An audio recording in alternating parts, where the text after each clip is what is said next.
Sama-sama.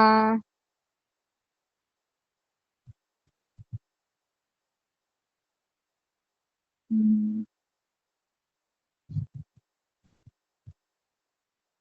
Oh iya, nggak apa-apa. Keadaan kita alhamdulillah sampai hari ini baik, cuma ya karena masih, belum ada peringatan kayak, aman, karena Presiden Erdogan juga menyatakan bahwa 10 daerah yang terkena dampak dari gempa bumi ini akan dijadikan status, apa namanya, untuk waspada gitu selama 3 bulan gitu kan. Jadi ya kita di sini, walaupun baik-baik aja tapi kayak mental health-nya itu agak down banget gitu.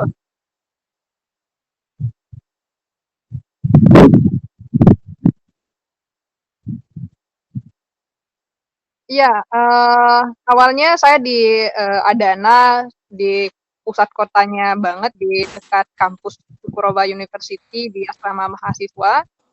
Heeh, jadi karena mengingat di sana juga bangunan asramanya juga tinggi, jadi makanya, dosen pembimbing saya berinisiatif untuk membawa saya mengungsi ke kampung halamannya, karena di sini kan, halamannya besar dan juga bangunannya juga tidak terlalu tinggi, begitu.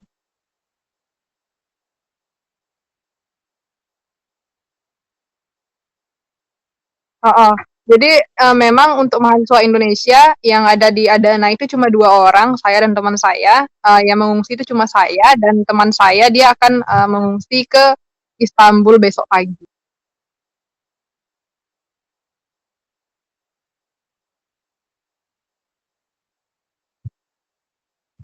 Mhm.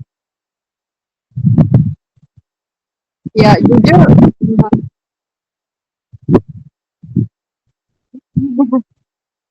iya, jujur ya saya sebagai orang Sumatera, Kerinci Jambi, yang dekat dengan Gunung Kerinci, itu sering sekali adanya gempa dan juga saya pernah, kuliah di Padang, Universitas Negeri Padang yang dekat sekali dengan yang namanya, apa namanya, garis pantai, bahkan pernah yang kayak akan terjadinya tsunami seperti itu gitu kan.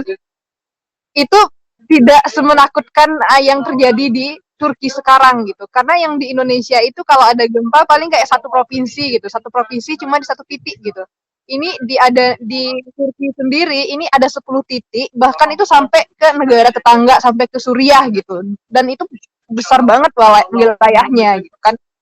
Dan ya bahkan sampai sekarang itu ada beberapa daerah yang tidak bisa dijangkau oleh tim penyelamat karena memang aksesnya sudah terputus gitu. Karena semalam orang tua angkat saya bercerita, beliau mencoba memasuki daerah yang terkena gempa itu dan ternyata aksesnya itu sudah kayak tidak bisa dilalui oleh kendaraan begitu.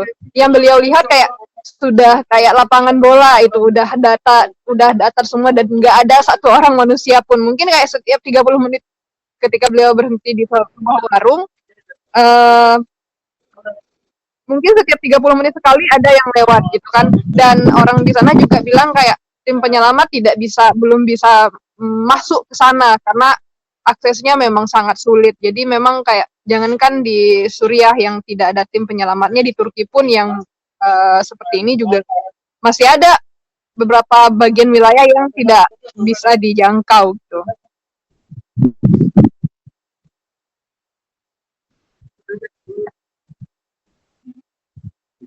Iya, di pagi ini kami baru menerima kabar di grup ya, tapi belum tahu berita resminya bagaimana di kedutaan Kedubes Indonesia di Turki belum menyampaikan, tapi di grup ada yang mengatakan bahwa ada satu orang Indonesia yang meninggal bersama dengan anaknya karena tertimpa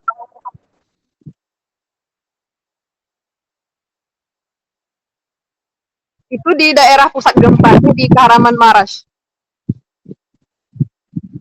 Mm-mm.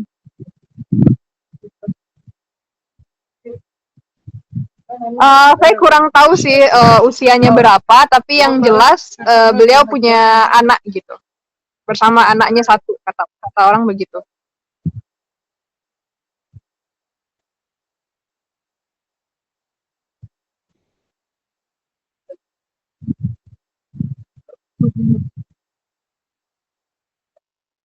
Mhm. Sebenarnya di sini yang paling dibutuhkan sekarang itu adalah, selimut ya gitu kan, selimut dan, penghangat atau baju hangat gitu. Karena ini musim dingin gitu kan, musim dingin, udaranya kalau di beberapa daerah itu turun salju itu bisa sampai -10 gitu. Kebayang di Indonesia aja yang kayak 15 derajat itu udah dingin banget, apalagi di sini sampai -10 gitu. Dan juga makanan-makanan ya, karena beberapa toko, sudah hancur dan tidak ada pasokan makanan, tapi kalau misalnya daerahnya bisa dijangkau oleh tim penyelamat, ya alhamdulillah pasti mereka bisa dapat makanan.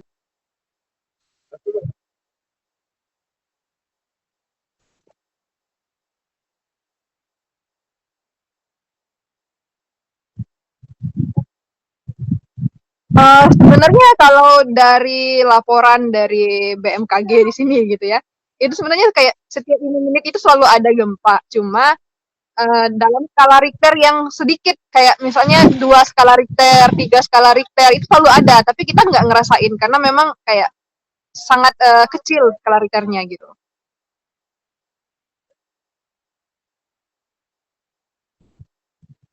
Iya.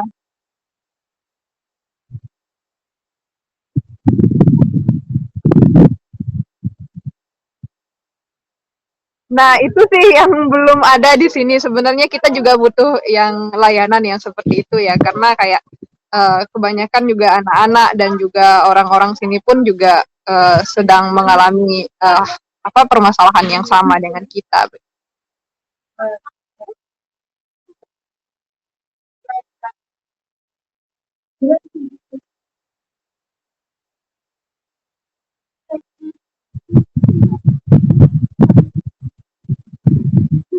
Dari KBRI.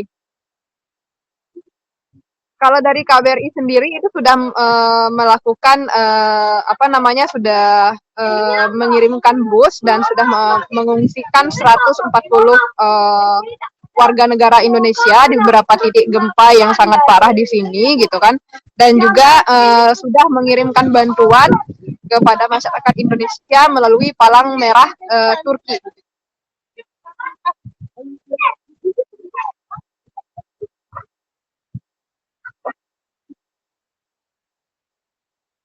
Ya, untuk apa namanya, sekarang untuk sekolah itu diliburkan, sekolah sampai kuliah kita diliburkan sampai 1 minggu. Dan juga terus kalau beberapa market yang tidak terkena dampak dari gempa sebenarnya di sini masih buka gitu. Tapi kalau di kota-kota mungkin udah banyak yang tutup karena mengingat bangunan yang tinggi yang udah kayak retak dan menunggu waktu roboh aja gitu.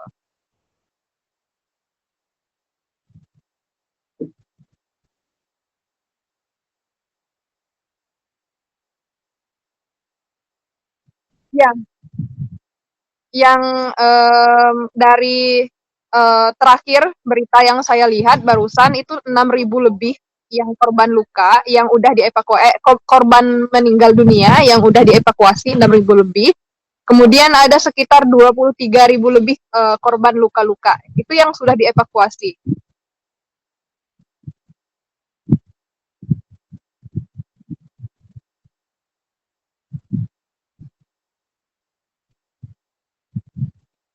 Ya, untuk masyarakat Indonesia yang terkena dampak dari gempa bumi Turki yang 100, yang katanya 100 tahun, yang dalam 100 tahun ini yang paling parah lah katanya gitu kan. Ya mudah-mudahan untuk saling menguatkan dan berdoa kepada Tuhan untuk keselamatan kita bersama dan juga untuk terus apa ya, untuk terus mengabari sesama karena kita kan di negeri orang dan kalau misalnya kehilangan kontak kita nggak tahu nanti bagaimana gitu pokoknya. Dan untuk keluarga-keluarga yang di Indonesia juga mudah-mudahan kami minta doanya untuk masyarakat Indonesia yang terkena dampak gempa bumi di sini, begitu saja.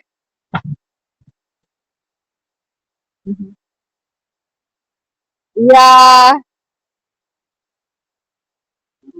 iya, iya.